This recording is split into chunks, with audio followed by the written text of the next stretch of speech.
Hi hello friends, welcome back to Media Talks. நான் உங்கள் மௌனிகா. அடடடே, என்ன ஒரு எபிசோடுங்க இன்னைக்கு! Power fact episode. ஸோ பல விதத்துலேயும் பல விதமாக தாக்கப்படுறாங்க. செம்மையாக வேறு லெவலில் வந்து மூவ் பண்ணிகிட்டு இருக்காங்க. என்ன தான் இந்த ஒரு ட்ராக் ரொம்ப நாள் எக்ஸ்டெண்ட் பண்ணிகிட்டே போயிட்டு இருந்தாலும் பிகாஸ் எனக்கு அப்படி தான் ஃபீல் ஆகுது. ஸோ ரொம்ப நாளாக வந்து விஜய் ஜெயிலில் இருக்கார்.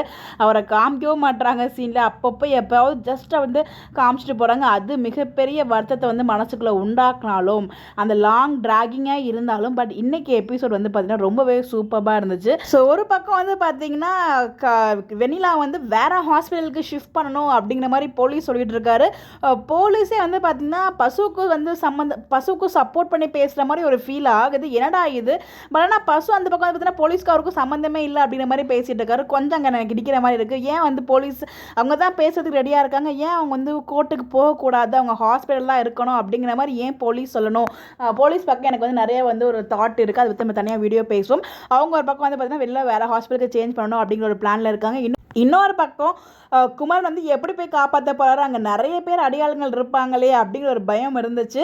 ஸோ அதே மாதிரியே வந்து பார்த்திங்கன்னா அது அழகாக செம்மையாக ஸ்மார்ட்டாக ஸ்கெட்ச் போட்டு தாவி குதிச்சு அங்கே இருக்கிற ஒரு சில பேர் அடித்து அவரை கட்டை அவுத்து விட்டு ஸோ அவங்கள அதாவது ஆப்போசிட்டில் இருக்க அந்த அடியாளுக்கெலாம் வந்து பார்த்திங்கன்னா நான் வேறு பக்கம் திசை மாற்றுறேன், நீங்கள் வந்து பார்த்திங்கன்னா தப்பிச்சு அவங்க ஒரு லொக்கேஷன் சொல்கிறாங்க, அந்த இடத்துல வந்து மீட் பண்ணிக்கலாம் அப்படிங்கிற மாதிரி சொல்லியிருக்காரு நம்ம குமரன். ஸோ அதே மாதிரி இங்கே அவர் எழுந்திரிச்சு எனக்குமே செம்ம ஷாக் ஆகிடுச்சு.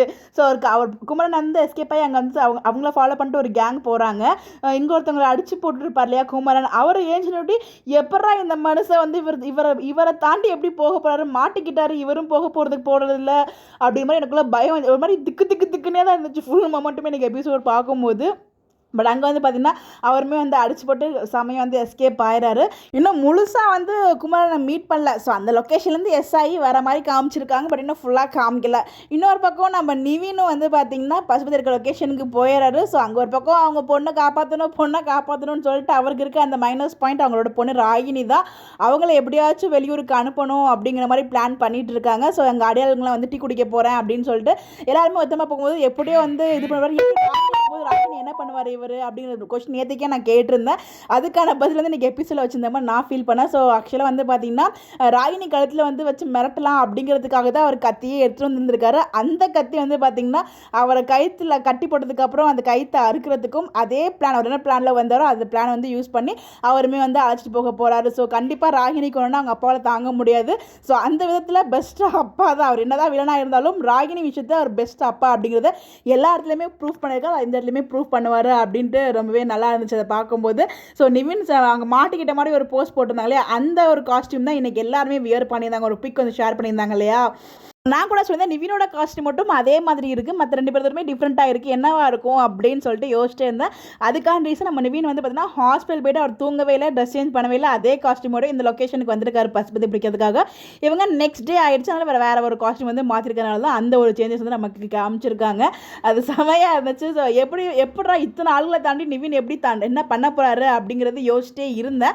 பட் அதெல்லாம் வந்து பார்த்தீங்கன்னா செமையாக ஒரு ஸ்கெட்ச் போட்டு அவருமே கத்தியோட போயிருக்காரு. அந்த பிளானுமே ரொம்ப நல்லா இருந்துச்சு. இதெல்லாம் தாண்டி அவங்க 3 பேரும் எப்படி போய் அந்த லொக்கேஷன் போவாங்க, இதில் யார் ஃபஸ்ட்டு போயிட்டு அங்கே காப்பாற்ற போகிறாங்க, நம்ம விஜய் வெளில வந்துடுவார், அதில் எந்த டவுட்டுமே இல்லை. பட் எப்படி வர போகிறாரு அப்படிங்கிறதாங்க ஒரு மிகப்பெரிய ட்விஸ்ட் போயிட்டே இருக்குது, பார்ப்போம். பட் இன்றைக்கி எபிசோட் ரொம்ப நல்லா இருந்துச்சு. நீங்கள் பார்த்தீங்களா, உங்களுக்கு என்ன பிடிச்சிருந்துச்சு, எப்படி என்ஜாய் பண்ணீங்கன்னு சொல்லி கமெண்ட் பண்ணுங்கள். உங்களோட பாயிண்ட் ஆஃப் வியூவும் கமெண்ட்டில் ஷேர் பண்ணுங்கள். இந்த மாதிரி எப்படி தெரிஞ்சுக்க நம்மளோட சேனலை ஃபாலோ பண்ணிக்கோங்க. Bye bye.